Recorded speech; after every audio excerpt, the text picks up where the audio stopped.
यह कहानी कई साल पहले की है। मैं एक बहुत ही छोटे से पड़ोस में पला बढ़ा हूँ और मैं अपने आसपास रहने वाले सभी लोगों को काफी हद तक जानता हूँ। हमारा घर सड़क के बिल्कुल आखिर में था।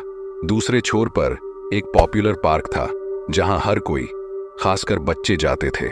मेरी बहन को देर रात तक सैर पर जाना पसंद था और वह आमतौर पर पार्क में लगे झूले पर जाती थी और कुछ देर के लिए वहां झूलती थी, क्योंकि उसे परेशान करने के लिए आसपास कोई नहीं होता था। पार्क के लेआउट में एक रास्ते के बगल में खेलने का मैदान था, पास में जंगल का इलाका था और उजाला सिर्फ झूले के सेट के बगल वाली इमारत से ही आ रहा था। एक रात लगभग 8 बजे मेरी बहन पार्क में चली गई। वह लगभग 10 मिनट तक झूला झूलती रही।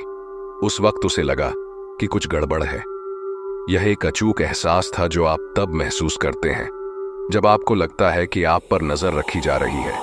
उसने इसके बारे में तब तक ज्यादा नहीं सोचा जब तक कि यह आदमी कहीं से बाहर नहीं आया और उसके बगल में झूले पर बैठ गया। यह अजनबी बातचीत करने की कोशिश करता रहा। वह उससे पूछता रहा कि क्या वह पार्क के आसपास रहती थी, और उस समय मेरी बहन की उम्र 16 या 17 साल की थी और वह अपनी उम्र के हिसाब से बहुत छोटी दिखती थी। वह अब झूलों के आसपास नहीं रहना चाहती थी, इसलिए उसने मुझे मैसेज भेजकर बताया कि उसे कॉल करे। मैं बहुत उलझन में था, लेकिन मैं बस यह जानता था कि कुछ गड़बड़ है। मैंने उसे फोन किया और उसने बहुत जल्दी फोन उठाया। मैंने उससे पूछा कि क्या हो रहा था। उसने मुझे कहा कि मुझे तुम्हारी जरूरत है। इससे मैं और भी ज्यादा कंफ्यूज हो गया। उसने मुझे कहा कि मैं भाग रही हूँ। उसने मुझे भागते वक्त सब कुछ समझाया।